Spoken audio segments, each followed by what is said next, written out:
turabasuhuje mu izina rya Yesu Kristo muraho neza. Ni Evangeliste Augustin Mbonabucya mbasuhuza. Tubahaye ikaze kuri uyu mwanya mwiza w'ijambo ry'Imana kandi muhabwe umugisha muri cyo. Tugiye kwiga ku ijambo ryiza rivuga ngo kugumana na Yesu mu bihe byose. Reka dusenge Imana hanyuma tuze turisoma twiga kugumana na Yesu mu bihe byose. Mana data wa twese mu izina rya Yesu turagushimye kubw'uyu mwanya mwiza uduhaye w'ijambo ryawe, uhumugisha abaritegeye amatwi, nanjye umugaragu wawe nk'igikoresho cyawe, umugisha kandi mwuka wera bane nanjye. Urakoze gusanganya imitima yacu, cyubahiro kibi cyawe mu izina rya Yesu Kristo. Amen. Mbahaye ikaze kuri uyu mwanya mwiza w'ijambo ry'Imana kandi Yesu abahera umugisha muri byo cyane. Mureke turisangirire mu butumwa bwiza nk'uko bwanditswe na Yohana igice cyawe cya 6. Turasoma ku murongo wa mbere, tuze gusoma n'indi mirongo nza kugenda mbabwira. Yohana ibice byaho 6 ku murongo wa mbere dusoma ijambo ry'Imana. Haravuze ngo hanyuma y'ibyo Yesu ajya hakurya y'inyanja y'i Galilaya ariyo yitwaga Tiberiya. Iteraniro ry'abantu benshi riramukurikira kuko babonye ibimenyetso yakoreye abarwayi. Yesu azamuka umusozi yicara nayo n'abigishwa be. Ubwo Pasika, iminsi mikuru y'Abayuda, yendaga gusohora. Yesu yubura amaso, abonye abantu benshi baza aho ari, abaza Filipo ati, turagura hehe ibyo kurya ngo aba bantu babone ibyo kurya? Icyatumye amubaza atyo, yagira ngo amugerageze ubwe kuko yarazi icyo ari bukore. Hamwe n'iri jambo umwuka wera yaduhaye insanganyamatsiko ivuga kugumana na Yesu mu bihe byose, dusanze hano mu butumwa bwiza bwa Kristo nk'uko bwanditswe na Yohana, umwe mu ntumwa ze. Iki ni igihe Yesu yari ari muri ya mirimo ye y'ubutumwa bwiza, ibyo twita ministeri, ko ziri mu bice bigera kuri 4. Hariho ibikorwa birebana no kwirukana abadayimoni, ni igice kimwe. Hariho ibikorwa birebana no gukiza abarwayi, nicyo gice cya 2 tugiye no kureba. Hari ibikorwa birebana no gukora ibitangaza mu buzima busanzwe bw'abantu, abaha ibyo kurya, avuma igiti, agenda hejuru y'amazi. Bwose bwari ubuzima bwo kwerekana icyo ari cyo, agamije no kugira ngo yerekane ko ari Imana kandi bimwe abitunganyiriza n'abantu kuko byabaga bidatunganye. Hanyuma icya 4 ni igikorwa gikomeye, yakinguye ibirebana no kuzuka, azura Lazaro ndetse na wa mwana wa mutware. Akomeza ari muri ibi bikorwa bye bya ministeri nk'uko tubibonye. Tugiye kurebamo igitangaza gikomeye, yahagije abantu barenze 5,000. Bibiliya yatubwiye ngo ni abantu 5,000, ariko Bibiliya yanditswe mu muco. Ntabwo abagore n'abana babandikaga muri iki gihe cyangwa ngo bababare, gusa bigaragara ko bari barenze 5,000. Bari abantu benshi ndetse benshi cyane, bari barenze 5,000. Ngo Yesu arabagaburira. Turi kuri ibi bitangaza mu byo Yesu yakoze, tureba kugumana na Yesu, twakwibaza ngo ibi 5,000 byari byavuye hehe? Aba bantu bari bavuye hehe?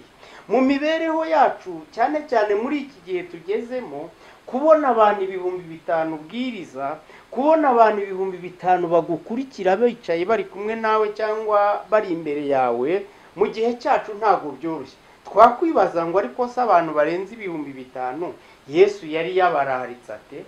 Mbese ni insanga ni ibivuga, ni indangururamajwi yari yabararikishije? Ni abantu yari yabatumyeho ngo babakure mu midugudu itandukanye? Bari bavuyeho abantu bangana gutya bashoboye kumva Yesu akanabagaburira bari bavuye he?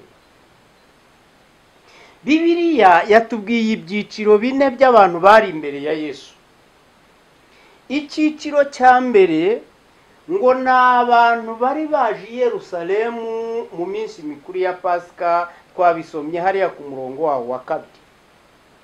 Habagaho igihe cya Pasika, abantu bagaturuka mu midugudu hirya no hino bagiye muri uriya munsi mukuru. Ngo bageze aho Yesu ari rero, amakuru yari yaratangiye kumvikana y'ibitangaza akora, bamwe bakabwira abandi bati yemwe, bati nubwo mwajyaga i Yerusalemu ariko hari ibitangaza Yesu akora, yatangiye imirimo ye mwakabyara, nimuze namwe murebe. Ngo bagakataho kujya i Yerusalemu muri bya birori, reka duce aho hantu umwigisha ari natwe twiyumvire. Igice cya mbere cyari icy'abanyadini baje mu mihango isanzwe yabo, ariko nabo Yesu abahamagarira, umutima wabo wiyumva ko bakwiriye kuza kumva n'ibya Yesu. Igice cya mbere cyari icy'abanyadini. Igice cya kabiri Bibiliya yatubwiye ngo nicyo abantu Yesu yari yarakirije abarwayi. Muri ya mirimo, muri bya bikorwa, Yesu yagendaga akiza indwara abantu bagakira. Noneho uwakize akamukurikira agenda ahimbaza, Yesu ni mwiza, yangiriye neza, nanjye narakize, n'abamuri inyuma n'abashaka gukira. Icyo gice cy'abashaka ibitangaza, cy'abashimira kubw'ibitangaza Yesu yakoze, nacyo cyari muri biriya 5,000 cyangwa bisaga. Yesu arabumva, arabigisha, aza no kubagaburira. Igice cya gatatu ni indorerezi. Y'ahantu habaye ibintu, hahagaze abantu benshi. Murabizi hari abantu bagira amatsiko, nanjye ngiye kwirebera, nanjye reka ndebe ibyabaye hariya. Ni indorerezi, ni abari baje kwirebera, wenda ubwo baje bakurikiye n'abandi kwa Yesu. N'aba barahaba, baraza rero nabo bajya muri kiriya giterane aho Yesu yigishirizaga kuri iriya nyanja ya Tiberi. Igice cya kane cy'abantu Yesu yaganirije ndetse akanabaha ibyo kurya, bakagirana n'inyigisho n'ikiganiro kirekire dukomeza tureba, kugumana na Yesu mu bihe byose. Igice cya kane cy'aba bantu ni abigishwa be, ni inkoramutima ze, ni abantu benshi bari baramaze guhamagarwa nawe, bari bazi n'ibanga ry'ibye. Bari barimo no muri aba bari b'abaprotokole, bari barimo ba Filipo, bari barimo ba Petero tuza gukomeza tureba. Igice cya kane ni inkoramutima za Yesu. Burya kwa Yesu abo turi kumwe haba abantu benshi. Hari indorerezi, abaje kwirebera, abashaka ibitangaza, byose birabihari. Yesu ngo akora mu kanwa kuri iyi nyanja ya Tiberiya. Iyi ni inyanja yakoreyeho ibitangaza bikomeye. Ni inyanja imwe bayitaga Tiberiya, ubundi bakayita Genezareti, ubundi bakayitirira ikiyaga cya Galilaya. Iyi nyanja yari isoko y'ubukungu bwa hariya. Iyi nyanja yari umutungo kamere. Iyi nyanja yakoreweho bwari ubuzima bw'abantu bo muri kariya gace. Iyi nyanja yakoreweho ibitangaza byinshi, ngo abantu baraza bamusanga ku gikuka cyayo, baricara. Yesu atangira kubigisha ijambo ry'Imana. Yesu arabigisha mu gitondo, abaha ijambo mu masaa 4, abaha ijambo mu masaa 5, abaha ijambo ngo Filipo nk'umwe mu bari bashinzwe protokole na ba Petero, ngo aramwegera aramubwira ati ariko mwigisha, abantu barushye baranashonje, wari ukwiriye guhindura tukareba uko tubasezerera bakajya gufata amafunguro, cyangwa se ukaba uhagaritse ugashyiramo agapoze bakirwanaho. Yesu ngo aramubwira ati Filipo, mwegeranye abantu kuko bararya. Haleluya. Filipo yabyumviye mu buryo bw'abantu, ngo arebe ukuntu abantu bangana, arebe ukuntu ari benshi, areba mu ruhago rwabo. Ngo yaranabajije azenguruka baza Yuda wababikiraga ati mu ruhago harimo iki? Yuda ngo arababwira ati nta kintu kirimo, hasigayemo utudenariyo 200 twonyine ntitwahazi iyi mbaga. Ngo Yesu arababwira ati ibindi bisigaye ntibibareba, mwegeranye abantu bararya. Mana ishimwe cyane. Iyo Yesu afite icyari bukore, shyira mu bikorwa ibyo avuga gusa. Aha yari arimo azamura kwizera kwa. Iyo Yesu arimo kuzamura kwaca dutegeka ibyo gukora ariko bidahuye n'ibigezweho. Nibira. Yesu azamura kwizera kwacu, aduha amategeko akandagira yari ariho, aduha amategeko anyuranye n'ariho. Aha bareberaga mu bwinshi, abantu ni benshi, amafaranga ntayo, ibyo ni amategeko y'inaha ngaha. Yesu yashakaga kubinjiza mu yandi mategeko yo mu yindi si yo kwizera. Bajya impaka ntibyabakwira, bajya impaka turabicariza iki, bajya impaka nta mafaranga ahari, bajya impaka aratugora. Arababwira ati mwe nimwicaza abantu, ikiri bukorwe kirahari, shyira mu bikorwa kwizera, ibisigaye biharire Yesu. Haleluya. Mu migirire ya Yesu, mu bitangaza byinshi yagiye akora, muzasanga aka gakoro agakunda cyane. Uyu mukoro arawukunda. Nibuka ya mpumyi ngo yatobye akonda asiga ku maso, arangije arayibwira ati jya kwiyuhagira mu kidendezi Silowamu. Impumyi ngo yumvise ayigoreye ubusa. Nje narinzi yuko akoraho nkahita nkira, ndagepfiriye kumara iki, kuki sandushye byamunaniye. Sarabwira ati jya ku kidendezi, va mu mibarurimo, va mu mibarurimo, jya ku kidendezi. Ngo atangira kugenda rero, baturajya hese ati ngiye kwiyuhagira mu mazi hariya. Bati warasaze. Yesu yashakaga kugerageza kwizera kuri bukorerwa igitangaza. Imana nivugana nawe, Yesu naguha amasezerano, Yesu nakuvugisha, ntukite kubiguca intege, shyira mu bikorwa kwizera. Bicaza abantu, barabategura. Ati hari iki se? Ngo bazana udufi 2 n'imigati 5. Ngo arangije ageze aho ngaho, umwami Yesu ngo arabisengera, azamura isengesho, ngo ahamagara se yagombaga gukora igitangaza aho ngaho. Ngo yavuze isengesho rigufi, imigati iratubuka, amafi atangira kuba menshi, bitabaza ibintu aho hafi byari biraho. Abandi barakira, abandi bajya gutira ibintu hafi aho ngaho, ibitebo byo gushyiramwo. Abantu batangira kurya, ngo ibintu biragwira. Ngo abantu bamaze kurya no guhaga baguwe neza, ngo Yesu arababwira ati nta kindi gikurikiraho, ni mutahe, hasigaye naho ikindi gihe tuzongera tubararike, kongere tubigishe. Ngo abantu barataha. Bibiliya iratubwira ngo aba bantu batahanye amafi, ngo bateranyije ibitebo bigera kuri 12 byuzuye imigati n'amafi. Barangije abati mu nzira bagenda bakabagarura, bati garuka baguhe, garuka baguhe ifi, garuka baguhe imigati, garuka.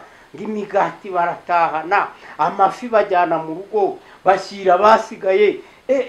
Umuntu akajyana igifi kinini kingana gitya, akagenda nopesha basigaye ati dore igifi Yesu yamaye. Ngo ibintu byari bimeze neza. Undi akavuga ati nanjye mu gitondo ntago munsiga, ndajya kwirira imigati n'amafi kwa Yesu.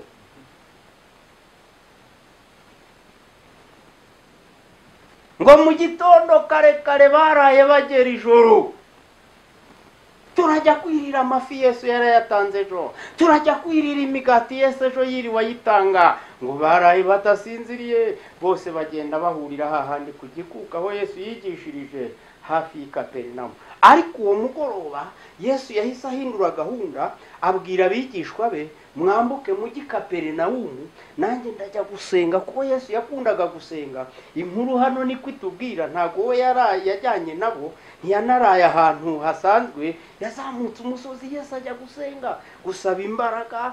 Yesu yakundaga gusenga. Abaduteze amatwi, Yesu yakundaga gusenga. Niba umwizera, niba umwemera, niba ukorana nawe, niba umukorera, jya ukunda gusenga. Yesu yakundaga gusenga. Haleluya. Muri iyi nyanja niho Satani yategeye abigishwa b'indani mu bwato, ngo arabazunguza. Yesu ngo aho yari hejuru y'umusozi ari hasenga, ngo yari yabikurikiranye, niho yamanutse yirukanka agenza amaguru hejuru y'inyanja. Nacyo ni ikindi gitangaza, agiye kubatabara. Ariko ngo igihe kiragera, bagera i Kaperinawumu aho bagombaga gukomereza ibikorwa by'umunsi ukurikiyeho. Bagera i Kaperinawumu mu cyakare rero, abariye imigati n'amafi baza kurebera hahandi Yesu yari yakoreye ibitangaza.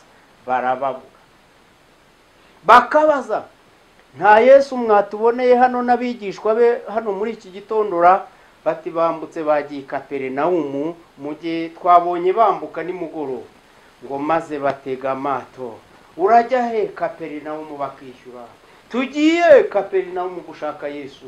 Natwe twigira i Kaperinawumu kwakira Yesu imigati n'amafi. Bose batega bajya i Kaperinawumu. Kaperinawumu yemwe yabonye abantu uwo munsi, amato yari ku nyanja, abona abakiriya bose ngo bagiye kureba Yesu, ngo abongera imigati n'amafi. Turi ku ijambo ryiza rivuga ngo gumana na Yesu mu bihe byose. Haleluya. Kaperinawumu ngo mu gitondo cya kare bari bariho basesekaraho,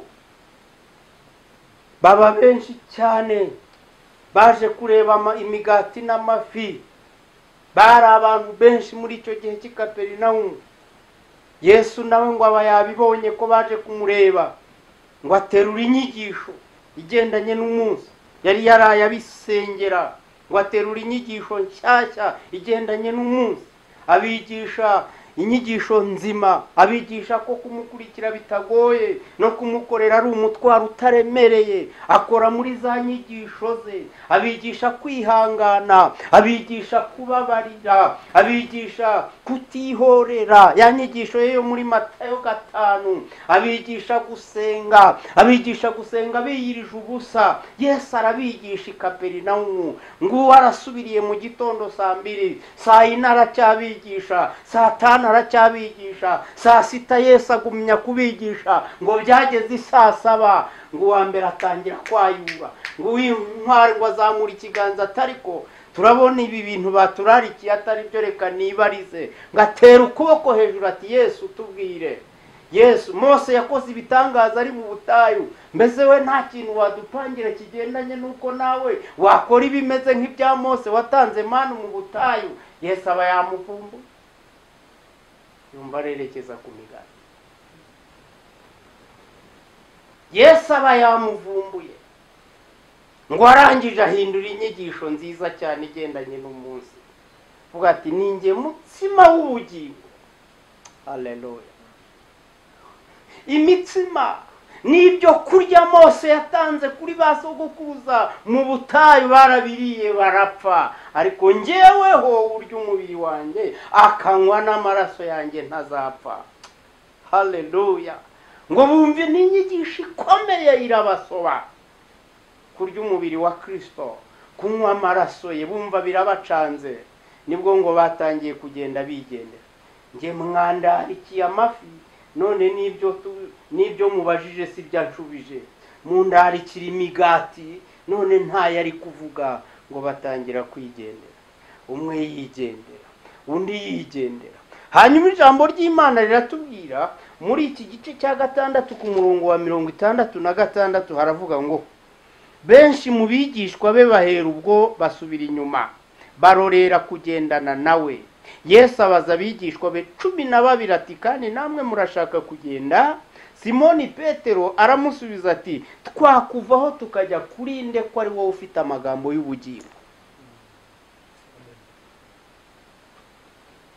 Mu bakurikiye Yesu ingeri zitandukanye. Iki ni igihe cyo kumenya abamugumiraho impamvu ya nyayo. Abanyedini barigendera, bari biziye Yerusalemu. Twebwe twari tuyiziye no mu minsi mikuru ya Pasika, none ubwo iby'imigati bera bati ubwo nta migati ijemo turigendera.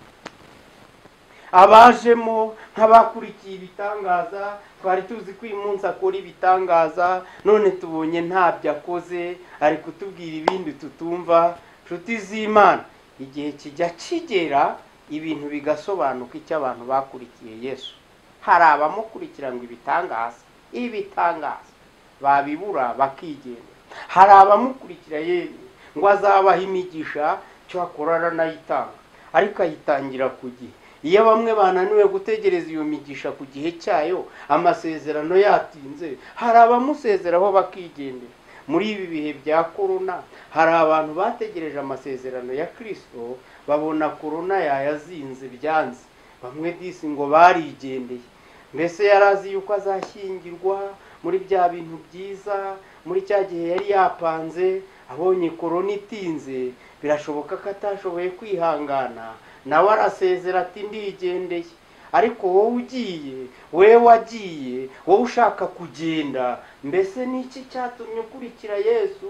Niki cyari cyakuzanye? Aho ntiwaje ku ntego mbi, aho ntiwaje kinyedini, aho ntiwaje ukurikiye abandi, aho si abaje mu kigare gusa, bya bindi bita ikigare, nta ntego afite nziza, ngo abo bose barigendera, ngo bamusezeraho, bagenda badasezeye. Ese ubundi ko waje muri Kristo Yesu akaguha ikaze, mukagirana n'ibihe byiza, akaguha n'ibihamya nk'ibyo yahaye Petero? Se buriya wari uzi ko Petero ajya gusubiza kuriya yashingiye ku bihamya? Ngo yarababwiye ati babandi bagiye he? Ko mbona hari abagiye, byagenze bite? Ko mbona hari abo tutari kumwe, byagenze bite? Petero ngo arasubiza ati twebwe ntituzakuvaho, twakuvaho tukajya kuri nde? Ko ari wowe ufite amagambo y'ubugingo. Haleluya. Amina. Petero afite ibihamya yashingiyeho. Mumwibuke igihe yari yabuze umusoro, Yesu aramubwira ati genda ujye ku nyanja, utere ururobo, urebe ururobo, ujugunye mu nyanja, ifu uzamura, uyasamure, uyipfundure mu kanwa, urakuramo amafaranga, unsorere, nurangiza wisorere, hanyuma dukomeze ministeri. Iki ni igihamya Yesu yari yarahaye Petero. Mbese wowe uduteze amatwi nta bihamya? Ahari yagukoreye ubukwe, ahari yaguhaye akazi, wagasengeye muri kompetisiyo yari ikomeye, uhora gutambutsa, icyo ni igihamya ubitse. Ahari yakubakiye inzu, icyo ni igihamya ubitse. Ahari yagukuye ahantu ku cyavu hirya iyo ngiyo, ahantu hari habi, icyo ni igihamya ubitse. Ngaho basi soma ibihamya by'ibyo Yesu yagukoreye, ubona icyo usubiza mu gihe wenda kugenda, ubona icyo usubiza mu gihe hari abamuvuyeho, ubona icyo usubiza mu gihe hari abantu bananiwe kwihanganira bimwe mu bibazo bahuye nabyo. Ni iki wasubiza? Ariko Petero asubiza neza, kugumana na Yesu mu bihe byose, kugumana na Yesu mu rugamba, kugumana na Yesu, gumana na Yesu. Petero aravuga ati twe ntaho tuzajya. Haleluya. Nshuti z'Imana, uzabona bagenda, uzababwira urugendo rwiza nubwo atari ko byakabaye, bafite impamvu bagenda, nawe ufite impamvu hari. Impamvu uri mu muhamagaro uzi impamvu zayo, impamvu wawurenganyirizwa muzi impamvu zayo, impamvu wakwihangana ukageza unesheje uzi impamvu zayo. Ku mpamvu zigiye zitandukanye, kwa Yesu uragumana nawe kuki? Uhari kubera iki? Uri mu bye kubera iki? Uramukorera kubera iki? Impamvu nziza, gumana na Yesu mu bihe byose, gumana na Yesu, gumana na Yesu. Bya byiciro byose twabonye, hasigaye abafite impamvu nzima, tuzagumana na Yesu. Haleluya. Imana iduhe umugisha mu izina rya Yesu. Turi kuri Yesu ku mpamvu zitandukanye. Umutwaro we nturemereye iyo dufite impamvu nziza. Yesu agukomeze kandi aguha imbaraga mu bihe nk'ibi, kugira ngo tugumane n'umwami wacu Yesu Kristo. Rero Imana iduhe umugisha kugumana na Yesu, kumugumaho, ngo ba Petero bagumaho, aba bakomeje kubana nawe yigeze anabibashimira, arababwira ngo ndabashimira ko mwagumanye nanjye. Reka Yesu azagushimire ko wagumanye nawe mu bibazo ari ibyo urimo. Reka azagushimire ko wagumanye nawe mu gihe abandi basubiraga ku mayoga.